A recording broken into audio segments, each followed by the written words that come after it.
दोस्तों, हमारे channel Hindi and Sanskrit में आपका हार्दिक अभिनंदन है। आज मैं आपके लिए लेकर आया हूँ कुछ छोटे छोटे प्रश्न जो हमारे वर्णों से वर्णमाला से संबंधित हैं। इन प्रश्नों में वर्णमाला किसे कहते हैं, उच्चारण के आधार पर वर्णों की संख्या कितनी है, स्वरों के वर्गीकरण कितने प्रकार के हैं, ओ और आओ किस प्रकार की ध्वनियाँ हैं, इसके अलावा हिंदी में दीर्घ स्वरों की संख्या कितनी है, समृद्ध स्वर क्या हैं, विवर्त स्वर क्या हैं, इसी प्रकार के कुछ प्रश्न। तो इसमें आप इन प्रश्नों के उत्तर देखेंगे और ये जो प्रश्न हैं ये वर्णमाला पर ही आधारित कुछ प्रश्न हैं। इसमें के पहला इसका जो प्रश्न है वो है वर्णमाला किसे कहते हैं। तो जैसा कि इसका नाम है कि वर्णमाला, वर्णमाला का मतलब वर्णों को जो संजोया गया है एक तरीके से, वही वर्णमाला है। और इसको अगर सही शब्दों में कहा जाता है तो यही है कि वर्णों के व्यवस्थित समूह को वर्णमाला कहा जाता है। जैसा कि आपने देखा होगा कि वर्णमाला में जो वर्ण लिखे हुए होते हैं वो बिल्कुल बिखरे हुए नहीं होते, बल्कि व्यवस्थित तरीके से लिखे हुए होते हैं। और इन पर भी कई विचारधाराएं हैं। उन्हीं विचारों के आधार पर इन वर्णों को नाम भी दिए गए हैं, वर्गों में बांटा गया है, उच्चारण के आधार पर बांटा गया है। इसी प्रकार से कई प्रकार से वर्णमाला को व्यवस्थित किया गया है। अगला प्रश्न इसका आता है कि उच्चारण के आधार पर वर्णों की संख्या कितनी है। तो उच्चारण के आधार पर जो वर्णों की संख्या है वो 45 है। और वो 45 कैसे है, इसमें क्या है कि 5 वर्गों में 25 वर्ण का से लेकर के और माँ तक 4 अंतस्थ व्यंजन, 4 उष्मक व्यंजन और 2 इसमें जो व्यंजन है वो द्विगुण व्यंजन है। इसके अलावा हमारे स्वर 13 स्वर हैं। तो कुल मिलाकर के इनकी संख्या 45 हो जाती है। अगला प्रश्न है स्वरों का वर्गीकरण कितने प्रकार से किया गया है। तो स्वरों का जो वर्गीकरण है वो 7 प्रकार से किया गया है। और इन 7 प्रकार में क्या है, उच्चारण के आधार पर है, मुख विवर मुख के आधार पर है, जिह्वा के आधार पर है, होठों के आधार पर है, और मुंह और नाक की हवा के आधार पर है, प्राणत्व के आधार पर है, घोषत्व के आधार पर है। इस प्रकार ये 7 प्रकार के वर्गीकरण हैं। अगला प्रश्न है उच्चारण की दृष्टि से ओ और आओ उच्चारण की दृष्टि से ओ और औ किस प्रकार की ध्वनियाँ हैं। तो ये ओ और औ ये कंठोष्ठ हैं, यानी इनको जो बोला जाता है वो कंठ और ओठों की सहायता से इनको उच्चारित किया जाता है, इसलिए इसको कंठोष्ठ बोला गया है। और ये हैं आपके ओ और औ। जैसा अगर आप इसको बोल के देखेंगे तो आप देखेंगे कि आपको दोनों होठों को सकरा करना होगा, तभी इनका उच्चारण हो सकेगा। इससे आगे हम चलते हैं। अगला प्रश्न हमारा आता है कि कौन सा स्वर संयुक्त स्वर है।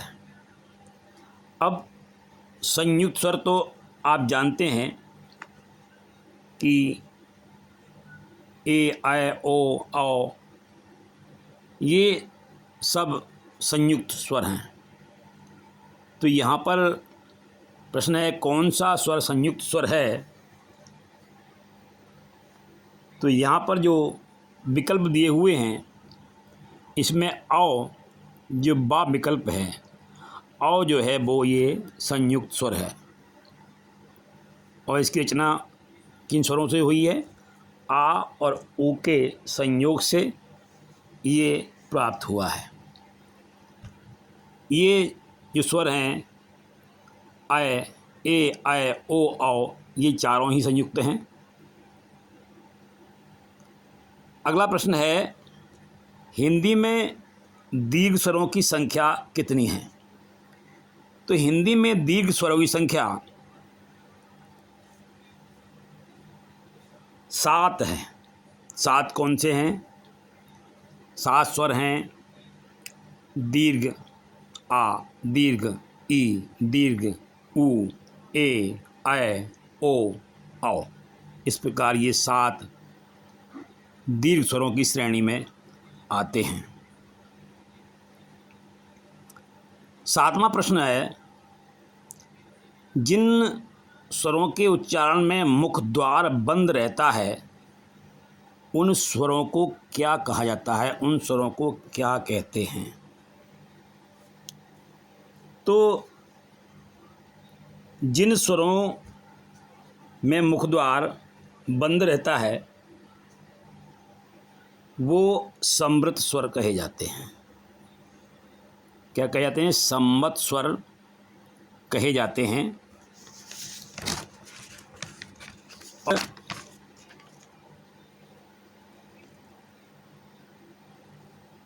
ये स्वर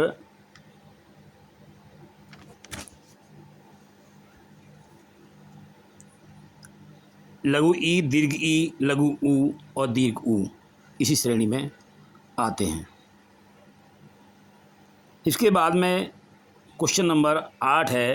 प्रश्न नंबर 8, निम्नलिखित में से में कौन सा स्वर विव्रत स्वर है। तो यहाँ पर 4 विकल्प दिए हुए हैं आ, ऊ, ए, आ। अब बताना है कि इनमें से विव्रत स्वर कौन सा है। तो यहाँ पर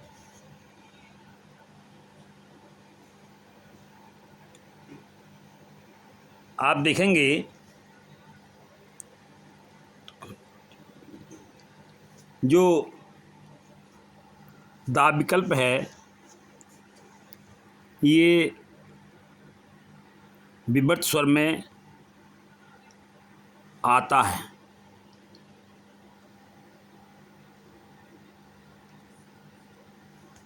माफ़ कीजिएगा, ये जो आ स्वर है इसमें अनुस्वार आपको दिखाई दे रहा है, ये विव्रत स्वर में आता है। ये अनुस्वार नहीं है, ये प्रिंट गलती है। तो यहाँ इसको बोलेंगे हम औ। ये विव्रत स्वर में आता है। इसके बाद अगला प्रश्न है निम्नलिखित में से कौन सा स्वर अवृत मुखी स्वर है। अवृत मुखी स्वर जो होते हैं वो इनमें 4 विकल्प दिए हुए हैं। तो अवृत स्वर कौन सा है इसमें?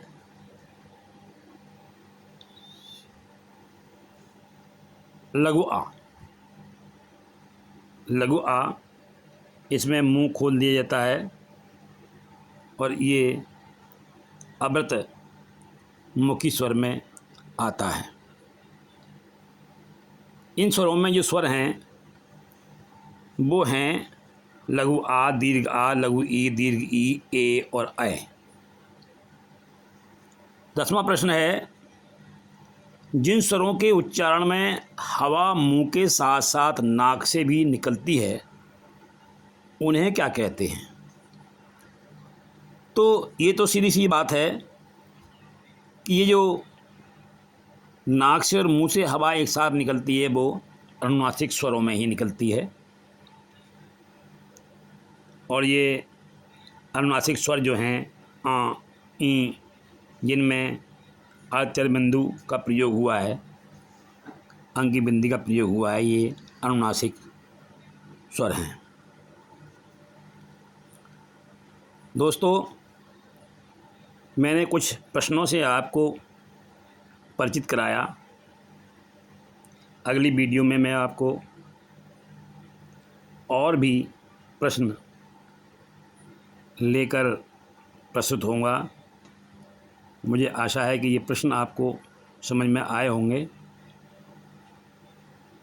और यदि आप प्रश्नों से संबंधित कोई PDF कॉपी चाहते हैं तो आप संपर्क कर सकते हैं।